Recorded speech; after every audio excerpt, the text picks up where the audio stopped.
Fala Jovem! Olá, bem-vindos ao Fala Jovem Retrospectiva 2013, um programa que percorre Santa Catarina com a missão de aproximar os jovens do Parlamento Estadual. No decorrer deste ano, visitamos vários municípios, reunimos deputados estaduais, professores, estudantes e artistas, sempre com muita música, informação e debate de temas importantes. A partir de agora, você confere os melhores momentos de alguns desses encontros. No programa de hoje, vamos rever a nossa visita no Instituto Federal Catarinense em Videira, onde aconteceram dois importantes debates, um sobre segurança no trabalho e outro sobre investimentos na educação. A gente começa agora por Rio do Sul, onde estudantes, professores e o deputado estadual Jorge Teixeira debateram sobre desenvolvimento regional. Acompanhe.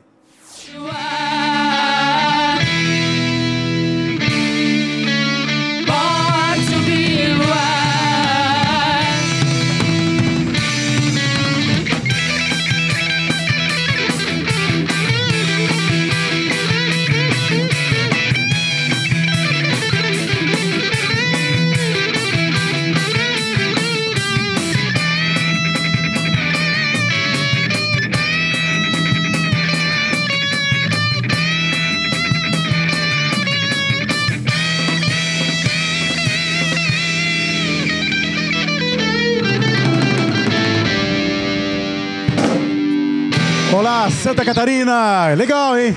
Manuela arrebentando ali com a banda Lutnes. Que legal! O Fala Jovem hoje vem para o Alto Vale. E o Fala Jovem é uma iniciativa da Escola do Legislativo, deputado Lício Mauro da Silveira. A parceria com a TVA trazendo muita informação e também como objetivo, é claro, aproximar os acadêmicos do Parlamento Estadual. Esse estreitamento aí, tirar dúvidas, muitas dúvidas dos estudantes de todo o estado de Santa Catarina. E hoje o nosso tema do Fala Jovem é desenvolvimento regional, possibilidades e desafios. Tem muita coisa a ser perguntada para os nossos convidados. Para o pessoal de administração da Uniaselv, começa aqui, então, pelo deputado hoje convidado, o nosso deputado, Dr. Jorge Teixeira. A nossa outra convidada também do Fala Jovem aqui em Rio do Sul é a professora mestranda em Desenvolvimento Regional do curso de Administração, também atua na área de Marketing e na área de Economia.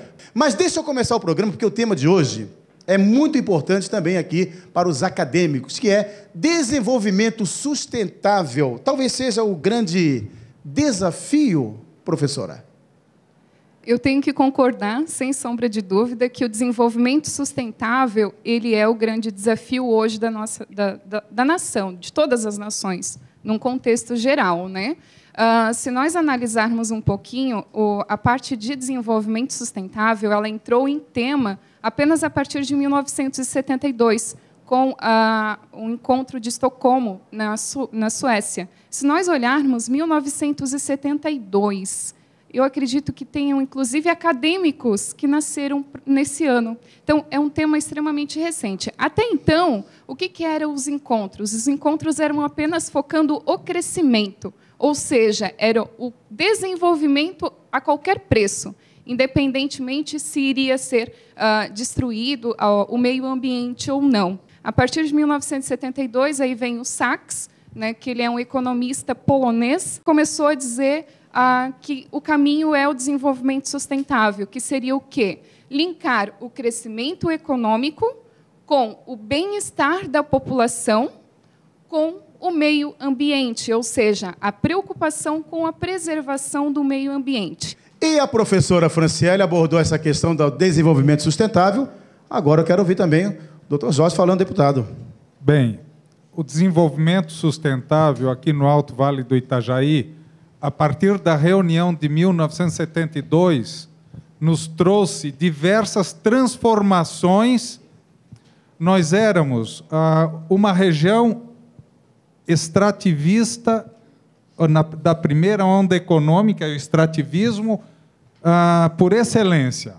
Serrarias, nós tínhamos em todo o Alto Vale uma centena de serrarias, porque nós extraímos a madeira, a nossa economia era baseada no extrativismo, exportávamos para o Rio de Janeiro, São Paulo, o óleo sassafrás nós exportávamos para os Estados Unidos, para a Inglaterra, e a partir destas conferências, nós chegamos ao momento que não poderíamos mais cortar madeira. Nós passamos uma dificuldade econômica, porque aqui no Alto Vale do Itajaí, ninguém acreditava nisso. Eu não posso mais cortar nenhuma árvore nativa. Então, a partir do momento da proibição, nós entramos aqui no Alto Vale do Itajaí numa estagnação econômica, principalmente em Rio do Sul. É claro que a agricultura sempre foi muito forte, a cebolicultura muito forte, o fumo muito forte, a nossa bacia leiteira, a agricultura era muito forte. Mas a área industrial partiu para a área primária da indústria, como qualquer cidade começa, fazendo roupa, se organizando em indústrias de corte e costura. Então, a nossa economia, a partir de 1980, por aí, ela modificou-se. Hoje, a nossa economia no Alto Vale do Itajaí, a partir até das antigas serrarias, o H. Bremer, hoje é uma grande indústria, uma das mais potentes indústrias de metais mecânicas aqui da cidade de Rio do Sul. Vou falar da metalúrgica, a mesma coisa, era carrocerias de caminhão, arrumava, partiu hoje para a metalúrgica rio-sulense. Então, começou, do ciclo da madeira, começaram essas empresas nascidas em Rio do Sul. O ciclo da madeira trouxe a primeira faculdade de administração para a cidade de Rio do Sul. O ciclo da madeira trouxe o colégio agrícola para a cidade de Rio do Sul, hoje é o Instituto Federal. O desenvolvimento da cidade de Rio do Sul e do Alto Vale do Itajaí, a partir de 1972, também transformou-se. E a gente sentiu na pele a necessidade de uma mudança do ciclo econômico na nossa região. Tem perguntas para os nossos convidados no Fala Jovem de hoje. Tem pergunta, deixa eu ver, levanta ali, jovem. Fala Jovem, seu nome e o curso? Boa noite, meu nome é Jéssica, eu faço administração com ênfase em marketing, segunda fase. Pergunta para quem? Pergunta é para o deputado, porque a gente já discutiu bastante esse assunto em sala de aula. Fala Jovem. A minha pergunta é por que estão autorizando tantos aterros em encostas de rios? E se tem alguma lei que interfere nisso, porque isso gera bastante coisas ruins, né, para... Existe a legislação ambiental, existe. Esses aterros feitos são todos aprovados pela Fátima, tem biólogos, tem ambientalistas.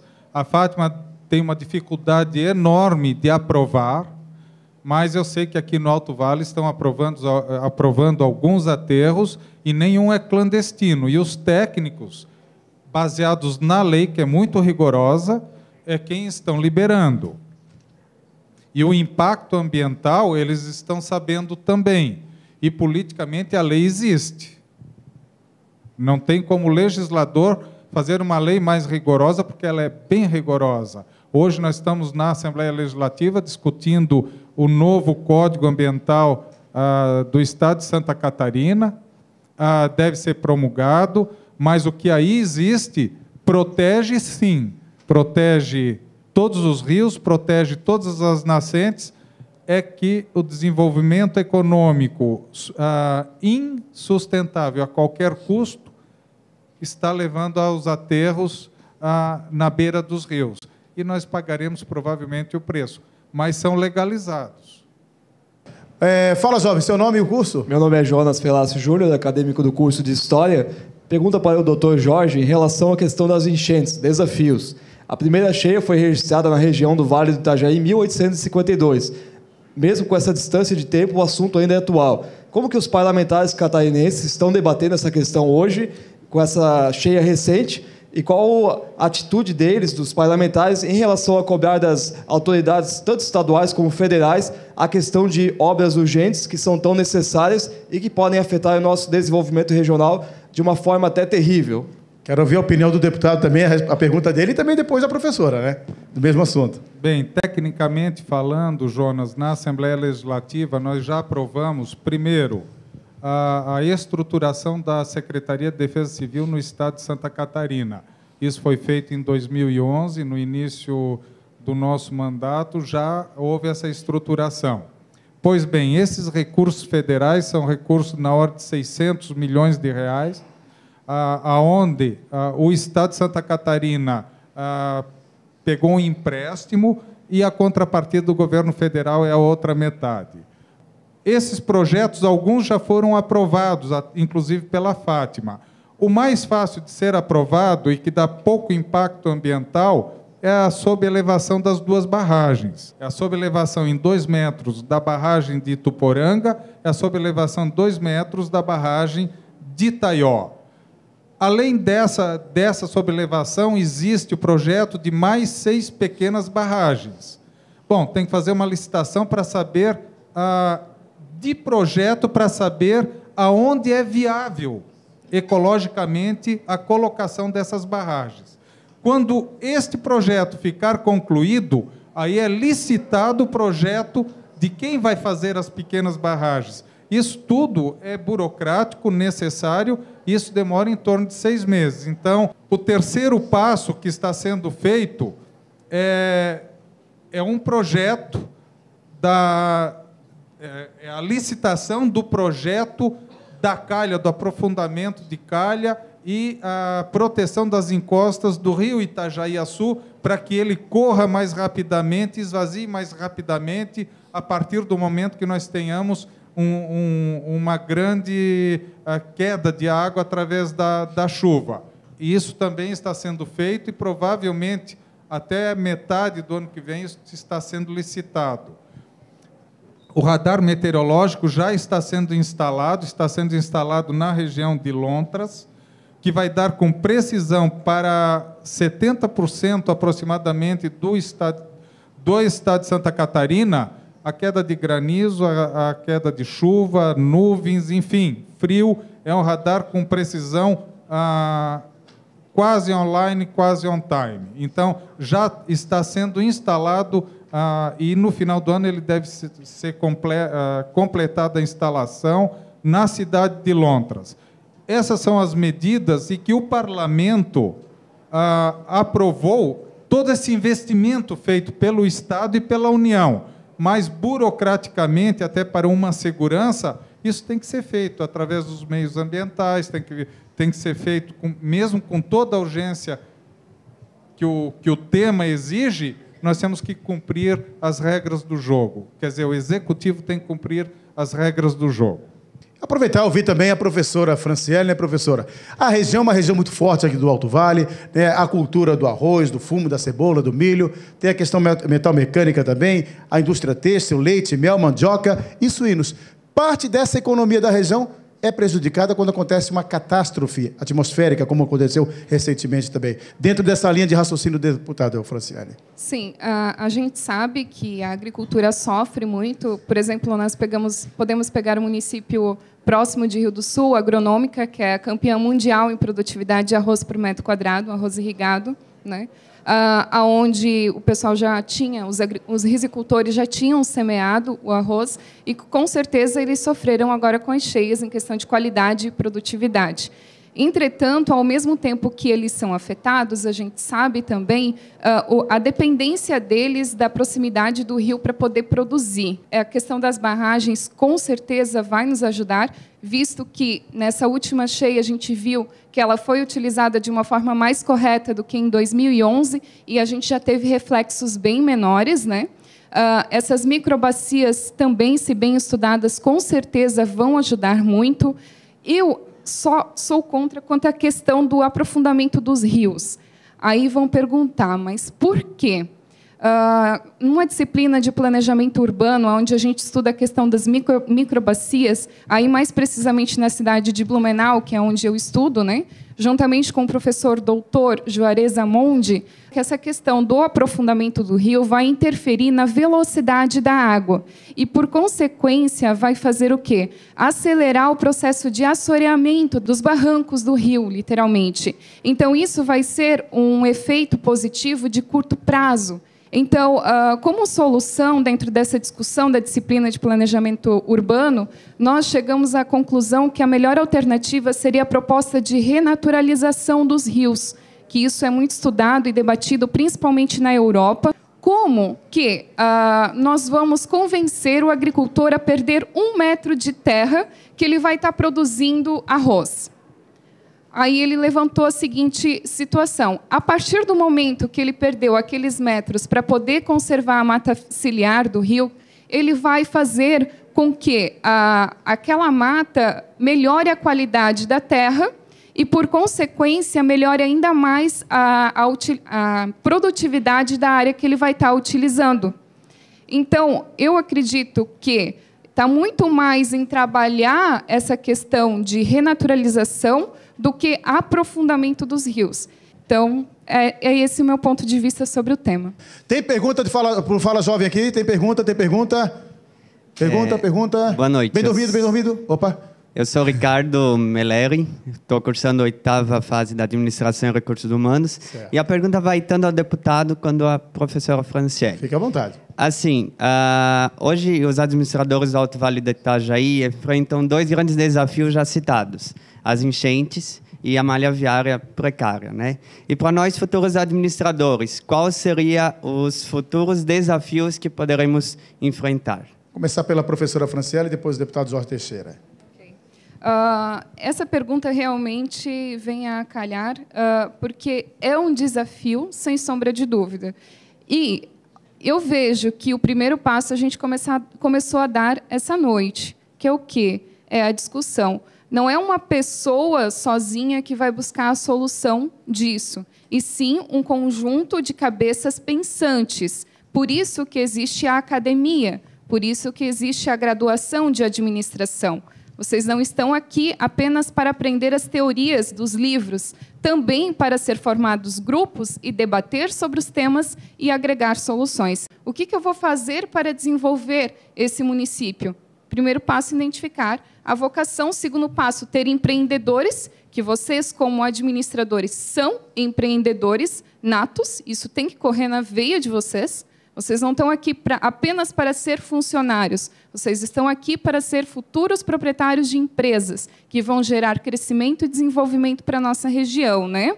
Porém, a extrema necessidade de a instituição e nós, como acadêmicos, estarmos nos reunindo, discutindo e buscando soluções juntos, para, quem sabe, tentar amenizar um pouco esses desafios.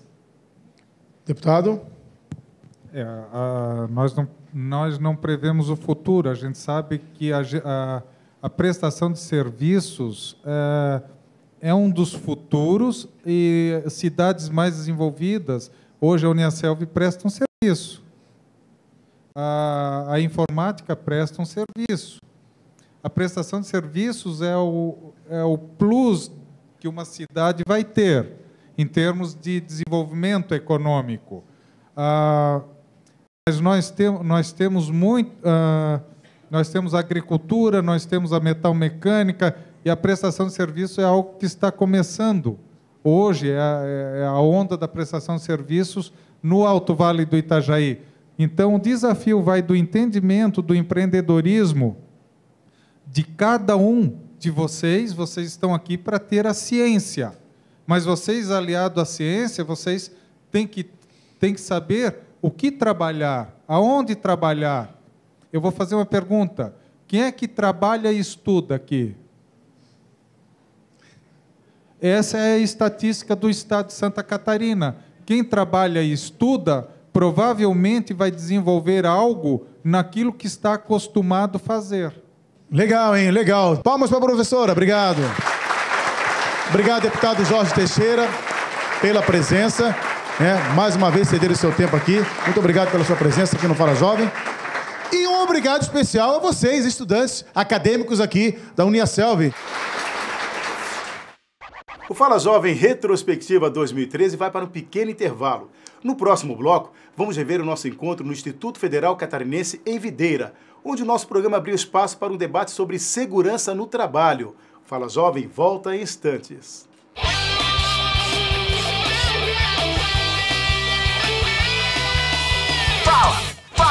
Fala Jovem!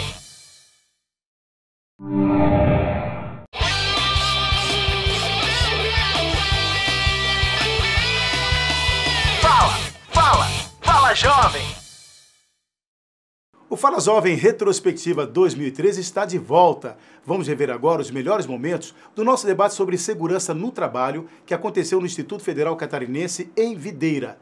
O programa reuniu estudantes, professores, o deputado estadual Neudi Sareta e a apresentação do quarteto de cordas da Camerata Videira. Acompanhe.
Fala Jovem! Desta vez nós estamos no oeste do estado, estamos na belíssima região de Videira, cidade de Videira, e aqui no Instituto Federal Catarinense. E hoje o tema é bem interessante, bem legal, sobre segurança e saúde no trabalho. Nós temos aqui os estudantes, né? Obrigado pela presença de vocês aqui em Videira, no Instituto Federal. Obrigado à Camerata Videira, fez uma animação do começo do Fala Jovem. Os nossos convidados do Fala Jovem de hoje. Quero agradecer aqui a presença do deputado estadual Neudi Sareta, né? O deputado já foi prefeito de Concórdia, ex-prefeito de Concórdia, presidente da Frente Parlamentar de Saúde do Trabalhador e da Trabalhadora, obrigado pela presença. E também como convidado no programa de hoje, um dos debatedores, o professor Leonardo Bride, que é o coordenador do curso de Segurança do Trabalho, aqui do Instituto Federal Catarinense. Olha, deixa eu dar alguns dados importantes para que você possa também participar em casa, já que você acompanha o nosso programa. Em 2011, o Estado teve a segunda pior taxa de incidência de acidentes no trabalho no Brasil. Olha, só para se ter uma ideia, foram 2.419 acidentes em cada 100 mil trabalhadores. É uma estatística que preocupa e muito, né, deputado? Preocupa e muito. Eu, inclusive, tive a oportunidade de repercutir esses dados na tribuna da Assembleia Legislativa. Nos deixa muito preocupados. Santa Catarina é ponta. Geralmente, nós dissemos o nosso estado está na ponta, desenvolvimento, e queremos sempre ser um dos estados mais desenvolvidos. Mas, infelizmente, nesse caso, nós estamos numa ponta negativa, número de acidentes. Para vocês terem uma ideia, nós tivemos... Pegando, por exemplo, dados de 2011, no Brasil, nós tivemos mais de 711 mil acidentes de trabalho. Em Santa Catarina, esse número aí chega a praticamente 60 mil. Então, é muito acidente de trabalho, é muita doença relacionada ao trabalho, e que muito disso, a grande maioria, poderiam ser evitados com a maior conscientização de todos os envolvidos, os agentes envolvidos, poder público, iniciativa privada, os patrões, os empregados, as entidades sindicais, todos num grande esforço, nós poderíamos diminuir drasticamente o número de acidentes de trabalho, diminuir drasticamente o número de doenças de trabalho. Se eu não me engano, eu vi algumas meninas ou meninos aqui entrando com camisa da Apriler, aqui mesmo no público, acho que tem, que são quem sofreu lesão por esforço repetitivo. Quantos nós poderíamos ter evitado ao longo aqui da história de Santa Catarina, do Brasil, se houvesse um maior cuidado e uma maior clareza sobre esse tema? Agora, o número é uma estatística preocupante, né, professor? Realmente, infelizmente, esses dados trazem muita preocupação para a sociedade em geral. E a gente entende que o processo é por aí mesmo, deputado. Nós temos que investir na educação, investir no nosso aluno, porque o nosso papel aqui é justamente fornecer todas as condições para que esse aluno faça a diferença, para que esse aluno consiga reverter esse quadro. O processo educacional, então, ele proporciona isso e nós acreditamos muito nisso, né? A nossa ideia é cada vez mais potencializar esse conhecimento, trazendo para o aluno, dentro do nosso ponto de vista, nós estamos numa sociedade, principalmente aqui em Santa Catarina, muito dinâmica do ponto de vista de investimento. Então, uma velocidade muito grande de investimento, e a gente nota que, às vezes, fica um pouco descolado o investimento do ponto de vista financeiro para a criação de novos empreendimentos e de que forma que isso se conecta com os profissionais de segurança do trabalho para trabalharem ao mesmo tempo, ou seja, ao mesmo tempo que há o crescimento econômico, nós consigamos levar o conhecimento técnico para que os acidentes não aconteçam, né? Então, a gente investe muito na questão de informar isso para os alunos, que a gente tem que se preocupar com essa questão e, cada vez mais, tentar proliferar e disseminar a necessidade das empresas de adquirirem esses profissionais. Hoje em dia, a gente ainda nota uma certa resistência. Tem melhorado, mas nós gostaríamos que aumentasse o número de profissionais de segurança do trabalho vinculados às empresas. Tema saúde e segurança no trabalho. O Fala Jovem, é claro, tem a participação também dos estudantes, do público em geral que participa do programa de hoje. Pode ficar em pé ali, o nosso convidado ali também. Como é seu nome? Fala, Boa jovem. Noite.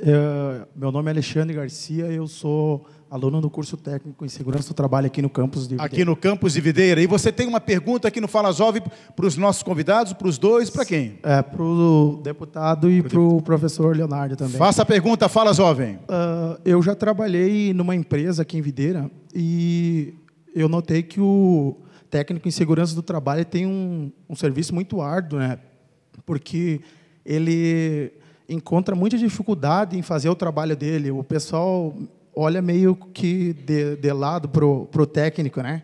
E daí eu queria saber dos nossos convidados aí qual a opinião deles, né? Que o técnico em segurança do trabalho deveria, qual a melhor maneira que ele deveria desenvolver essas atividades para que os colaboradores trabalhassem junto, né, na prevenção dos acidentes. A pergunta, então, começa o deputado respondendo, até que interessa também aos demais estudantes aqui na noite de hoje. Claro, com certeza. Obrigado pela pergunta, Alexandre. Eu acho que assim, o trabalho do técnico de segurança do trabalho é uma missão muito importante. E nós precisamos ter a conscientização, quando você está numa empresa, tanto o trabalhador quanto o empregador, tem que ter a consciência de que tem que trabalhar junto, em conjunto, para evitar acidentes de trabalho, para evitar lesões, para evitar doenças. E tem resistência, sim. Algumas pessoas ainda têm resistência, por exemplo, para usar equipamento de proteção individual. Ora, é um pouco desconfortável.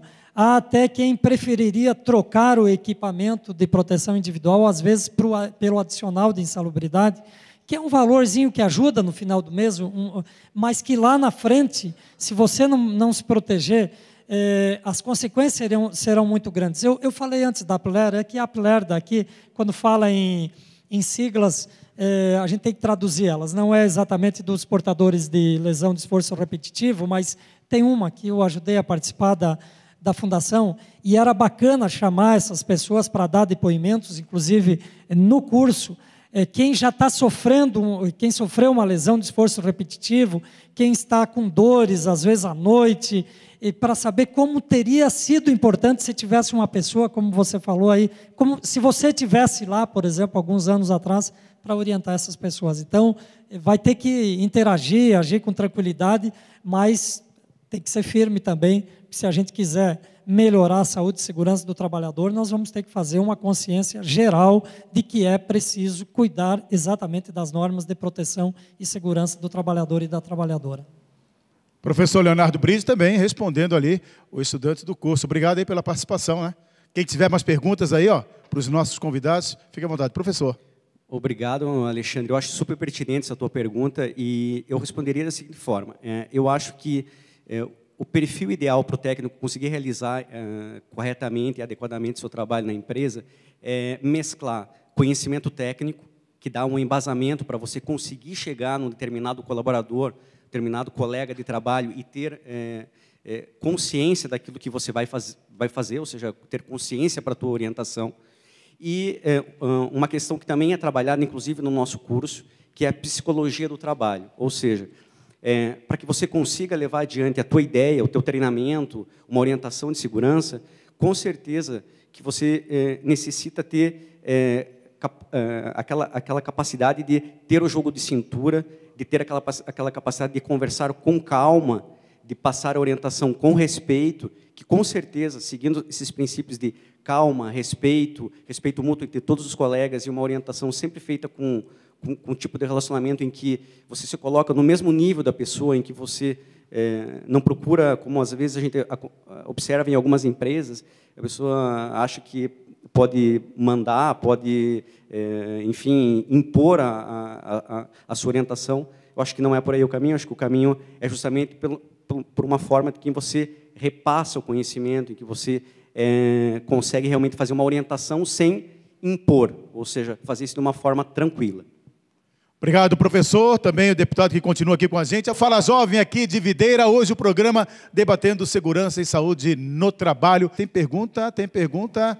Fala, jovem. Teu nome? É Jocely. Eu faço parte da PILER, da Associação de Lesionados pelo Trabalho da região da Amari. Opa, tem muita pergunta então vocês Isso. Aí. A nossa pergunta é para o deputado. Primeira pergunta é para o deputado.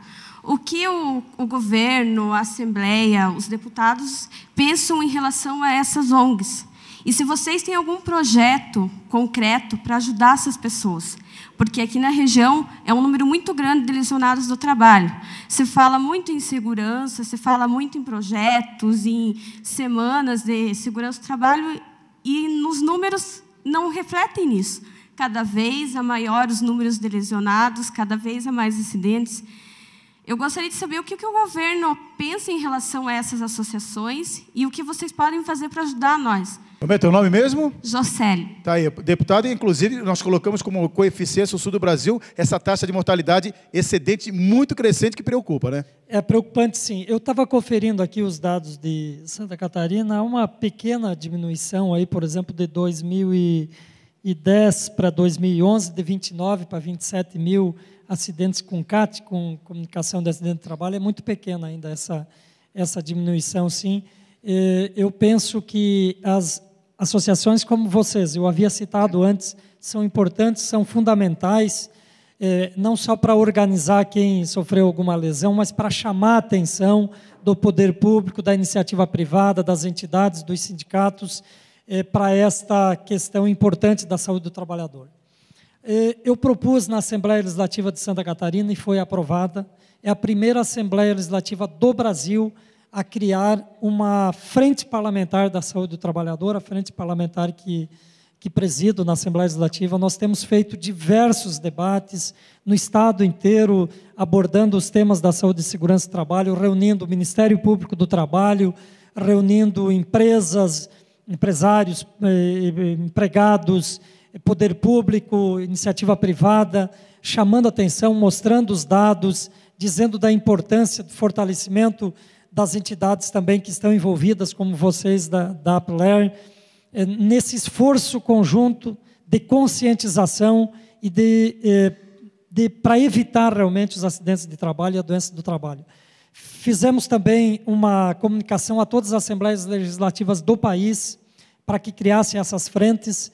E enviamos também à Câmara dos Deputados, está sendo criada agora na Câmara dos Deputados, e acredito que nós tivemos participação, porque provocamos a Câmara dos Deputados, uma frente parlamentar lá para debater esse tema também, que é tão importante e fundamental.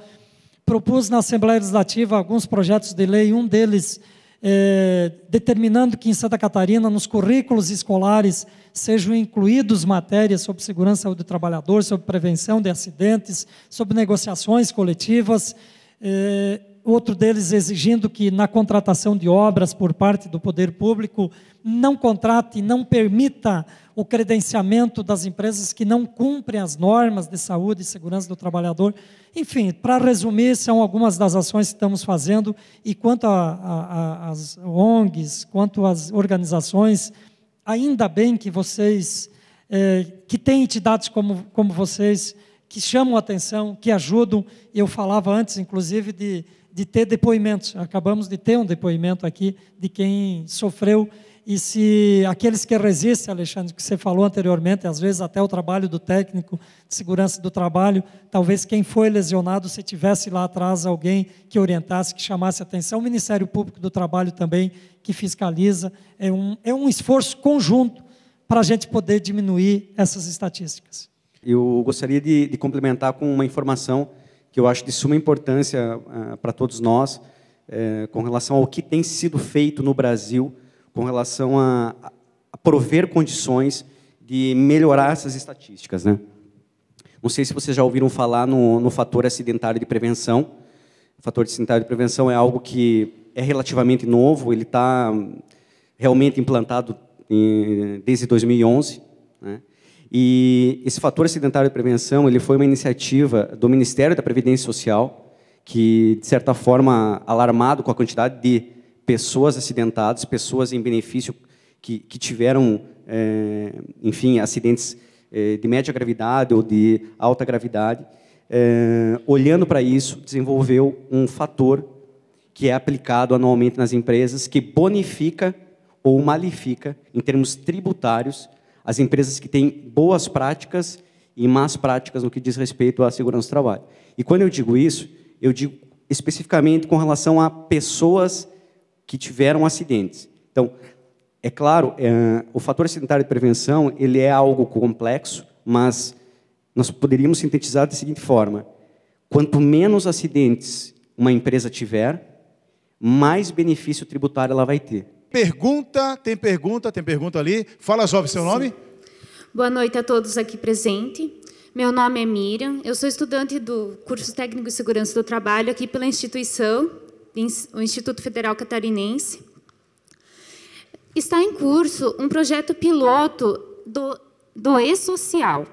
Eu gostaria, esse projeto ele é uma plataforma de informações e dados das empresas. Eu gostaria de saber, juntamente com o deputado e o professor, quais são as perspectivas no que diz respeito à proteção dos trabalhadores com a entrada em vigor desse projeto do E-Social. Vamos começar pelo professor? Então, Miriam, obrigado pela questão. Eu acho que essa questão é fundamental. Ela vem juntamente com aquilo que eu comentei agora há pouco, com o advento do FAP.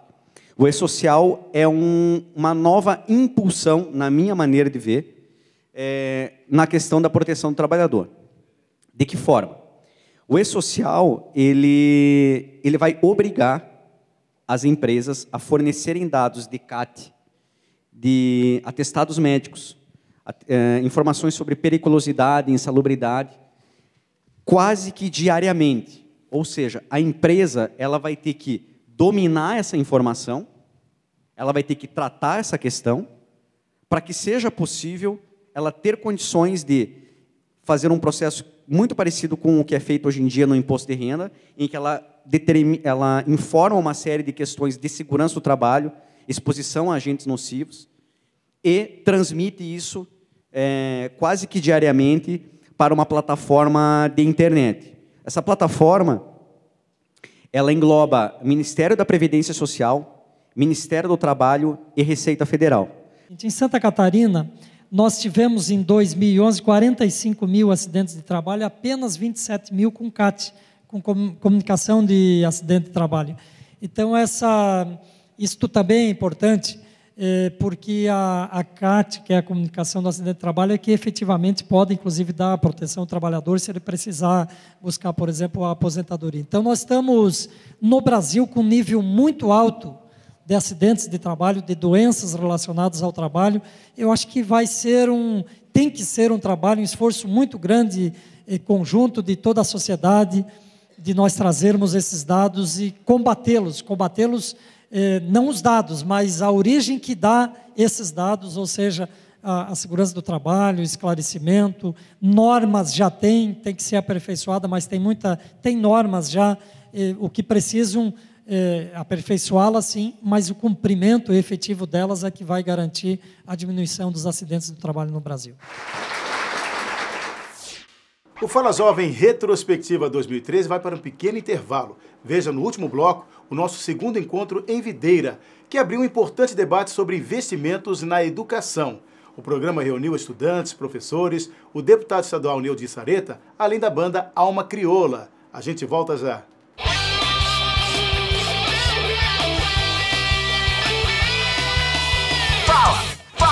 Fala, jovem!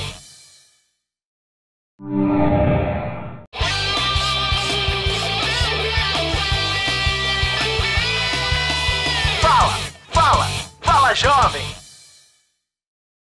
O Fala Jovem Retrospectiva 2013 está de volta. Neste último bloco, vamos rever alguns momentos do nosso segundo debate no Instituto Federal Catarinense em Videira, onde o tema foi investimentos na educação.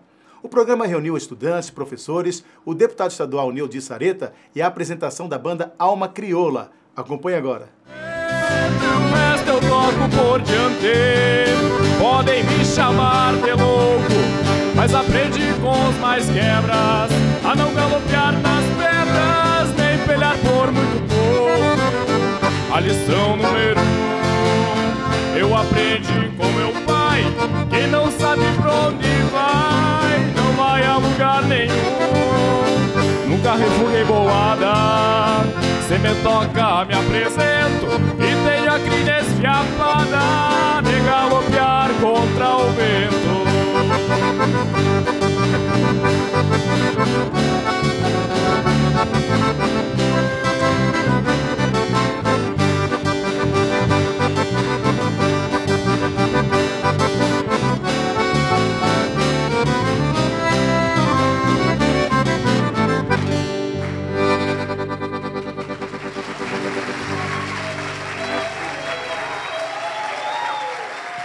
Olá, Santa Catarina, estamos começando com Alma Crioula, esse som belíssimo, mais um Fala Jovem aqui na região do Meio-Oeste, na cidade de Videira, belíssima cidade de Videira. E hoje o Fala Jovem está aqui, a iniciativa da Escola do Legislativo, deputado Lício Mauro da Silveira, e pela TVA, a parceria com a TVA para todo o estado, debatendo temas importantes de interesse da sociedade, aproximando os estudantes acadêmicos do Parlamento Estadual. Deixa eu dar uma boa noite primeiramente aqui ao ex-presidente da Assembleia, ex-prefeito de Concórdia, deputado Neudi Sareta, obrigado pela presença no Fala Jovem. Obrigado você, boa noite aos estudantes que estão aqui presentes, professoras, professores, e também quem acompanha pela TV Assembleia, esse programa bacana, Fala Jovem.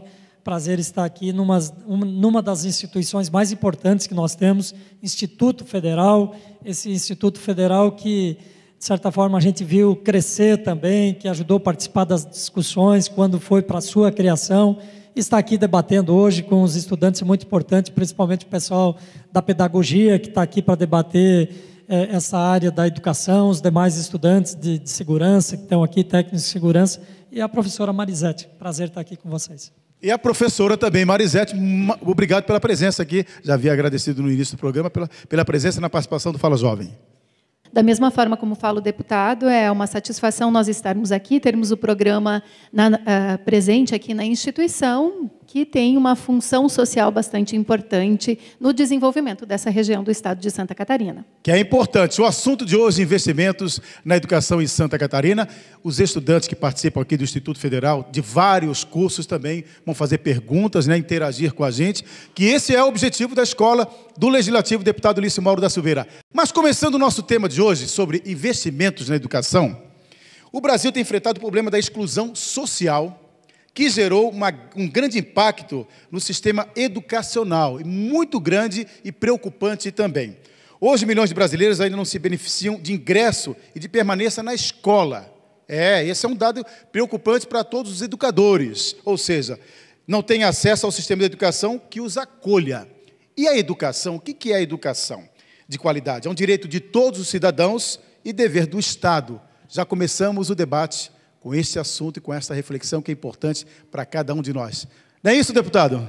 Com certeza, é isso mesmo. A educação é um direito de todos, dever do Estado. Agora, como fazer com que isto, efetivamente, esse direito seja exercido, esse direito esteja à disposição de todos? Eu acho que nós temos muita coisa a avançar no Brasil ainda. Agora, é verdade que nós também avançamos bastante, especialmente nos últimos anos.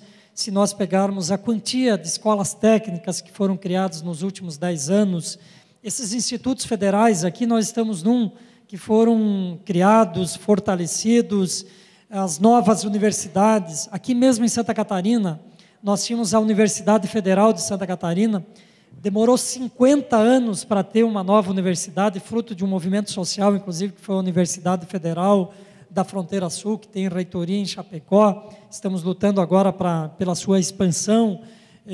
Então, demorou para avançar algumas coisas, mas nós tivemos nos últimos anos avanços importantes. Vamos ter mais ainda, eu acredito, agora, com esta vitória extraordinária conseguida no Congresso Nacional, que é a aprovação dos royalties do petróleo, 75% deles destinados à educação. Acho que ao longo desse programa a gente pode tocar um pouquinho mais nisso. Então, tornar a educação direito de todos é importante, porque é a partir dela que a gente consegue as grandes transformações, que a gente consegue ser realmente um país de primeiro mundo, como nós queremos. Só seremos quando, de fato, a educação for a grandíssima prioridade de Santa Catarina e do Brasil. É uma grande preocupação essa exclusão social no sistema educacional do Estado, não é isso, professora? De fato, né? E, como diz o deputado, é uma questão nacional, né, que a gente precisa pensar, e há avanços, sem dúvida, né, especialmente quando se pensa em políticas de ampliação dos investimentos na educação, porque, mesmo que a gente tenha tido dados positivos, especialmente ao longo do século passado, reduzindo significativamente analfabetismo, taxas como analfabetismo, ampliando o acesso à escola, nós ainda temos, em média, 3.700.000 crianças e adolescentes de 4 a 17 anos fora da escola, né? Temos uma média de analfabetismo que veio em nível decrescente, mas que voltou a crescer, embora, né, não de uma forma significativa, mas nós ainda temos cerca de 8,5% dos brasileiros acima de 15 anos que são analfabetos, né? Então, nós temos muito a que pensar quando pensamos em investimentos públicos em educação. Você está acompanhando pela TVA o Fala Jovem de hoje, debatendo investimentos na educação em Santa Catarina. Deputado Neudi Sareta é o nosso convidado de hoje, a professora Marisete também. Tem pergunta aqui, né, dos nossos convidados, são também os convidados, comunidade que se faz presente aqui também no campus do Instituto Federal. Tem pergunta ali, posso falar Fala Jovem? Fala Jovem. Meu nome é Sandra, e além de ser estudante do curso de Pedagogia aqui do IFC, eu já atuo na área de educação pública. E a minha pergunta para o deputado é sobre os dados de que existem mais de 1 milhão de crianças brasileiras, inclusive em Santa Catarina também, né, entre 4 e 5 anos, que estão fora da escola. Como está sendo pensado nesse público? Existe algum plano de investimento para mudar esse quadro, no nosso estado, principalmente, como se está falando em nível de Santa Catarina aqui? Pois é, então começa a pergunta para o deputado. Vamos depois tocar nessa questão também, que é o Pacto da Educação, né, que o governo lançou em abril desse ano. Mas vamos à pergunta da estudante, deputado, primeiro.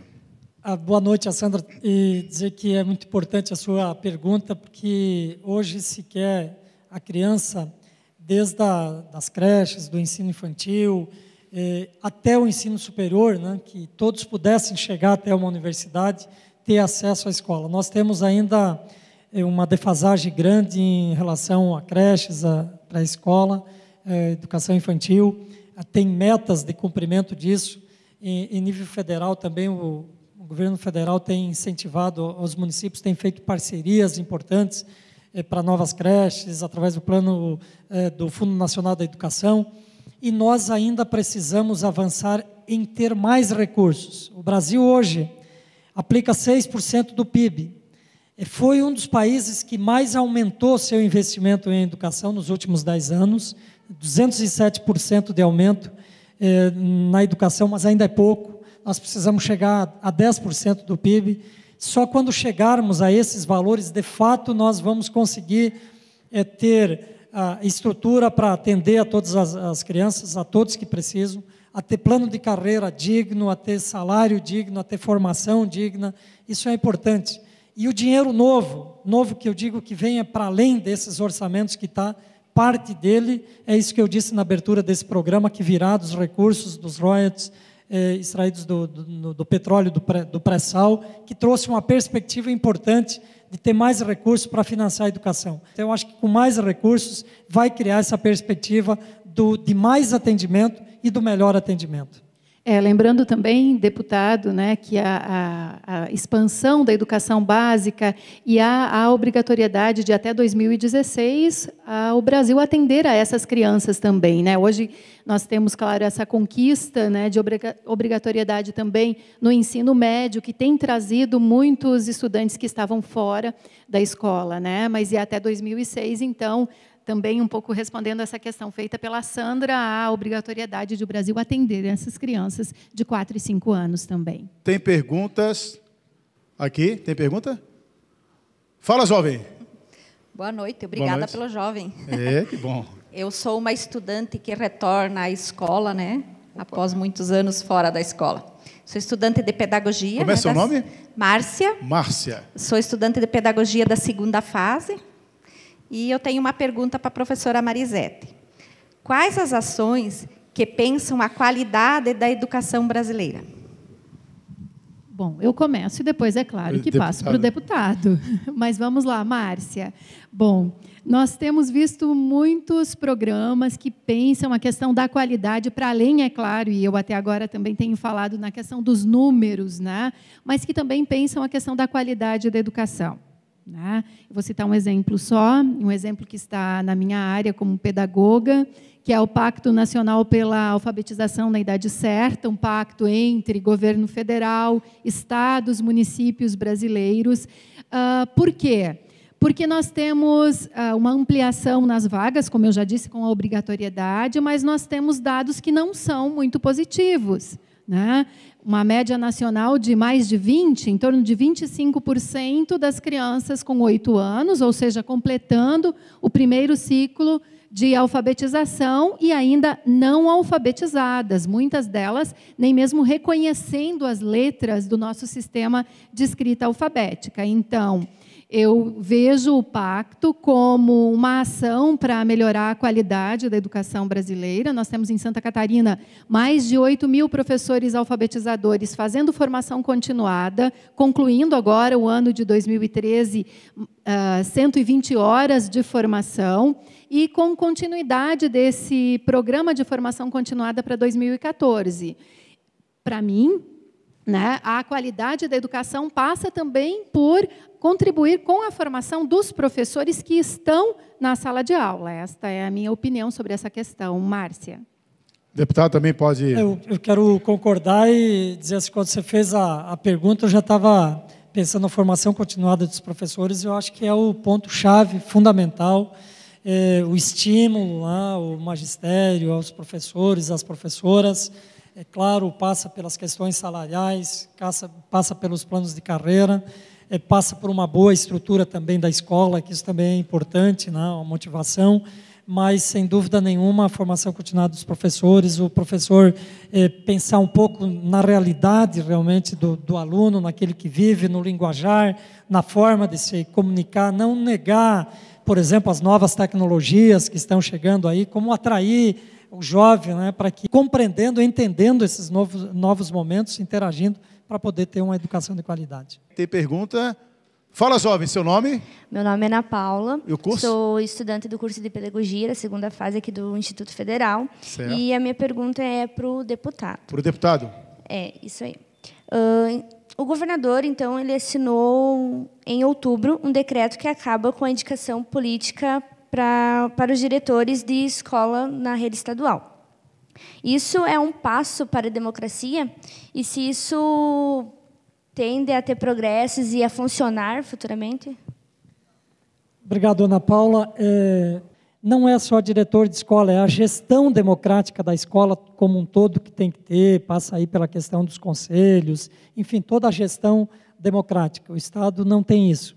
Estabeleceu agora num decreto que a partir de 2015 vai ter essa eleição direta. Então está atrasado, vai demorar para colocar em prática, mas independente disso, eu quero também fazer um reconhecimento como fiz, que é importante, sim, é importante e fundamental. Nós temos que democratizar as relações na escola. A escola dos diretores não pode ser uma indicação política. é melhor para a escola, é melhor para a comunidade escolar, é melhor para os pais, para os alunos, mas reconheço que é um avanço nesse sentido, tem que ser aperfeiçoado, mas não basta só a eleição de escola, tem que ter toda a gestão democrática da escola. Tem gente fazendo pergunta aqui? Tem estudante? Fala, jovem, teu nome e o curso? Meu nome é Catiane, eu faço o curso de Pedagogia aqui no Instituto Federal.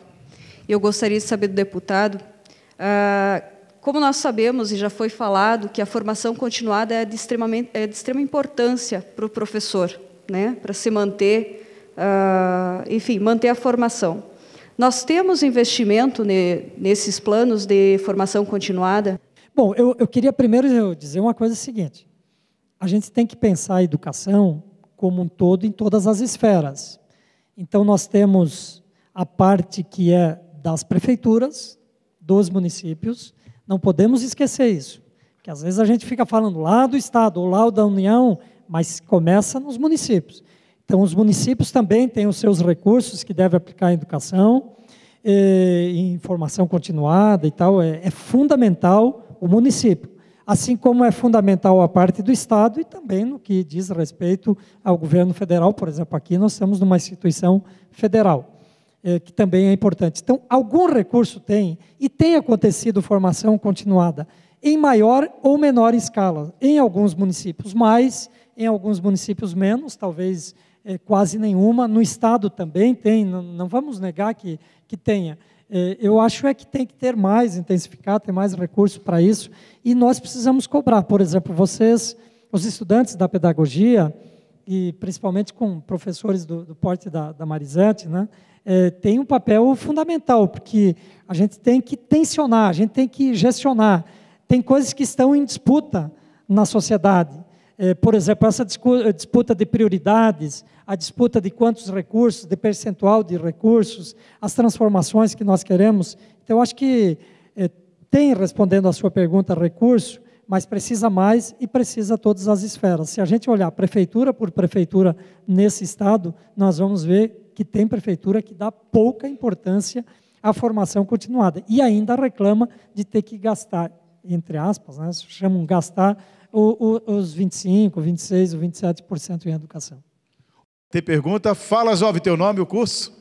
Boa noite, eu sou a Morgana, acadêmica do curso de Pedagogia aqui do IFC. A minha pergunta é, eu estava recordando que quando eu era criança, eu recebia muito estímulo dos meus pais e dos professores também, porque a escola era um meio para que portas se abrissem para que eu buscasse conhecimento, né?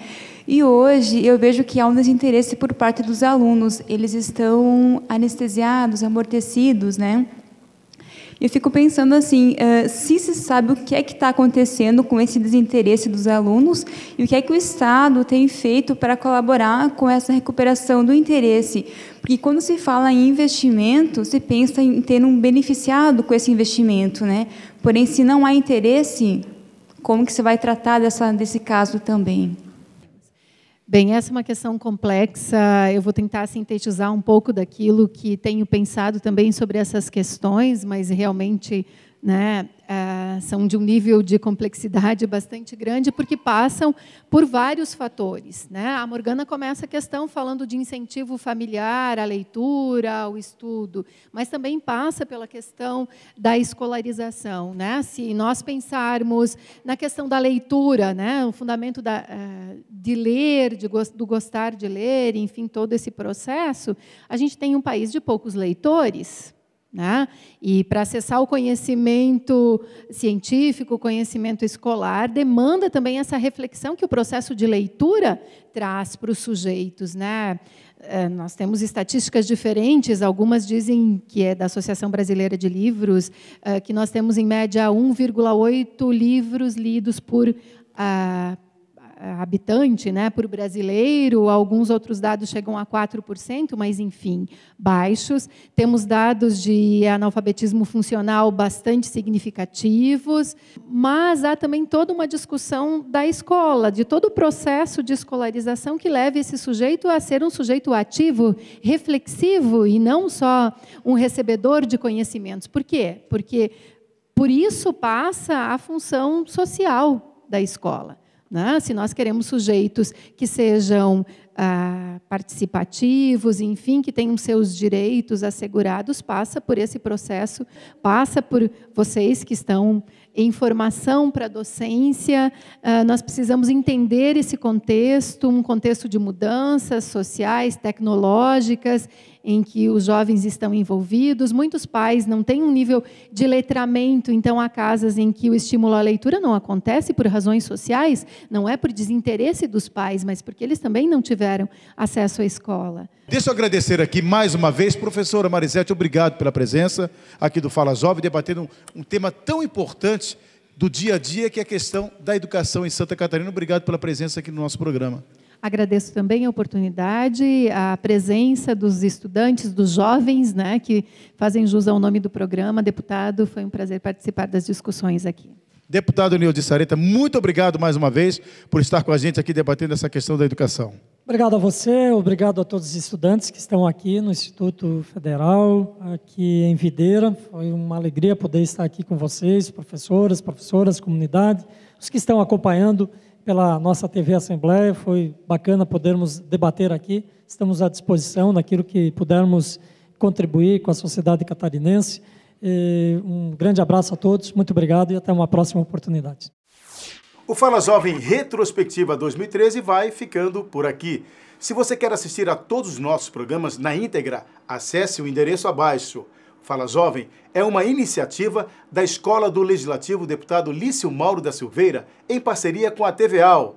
Até o nosso próximo programa.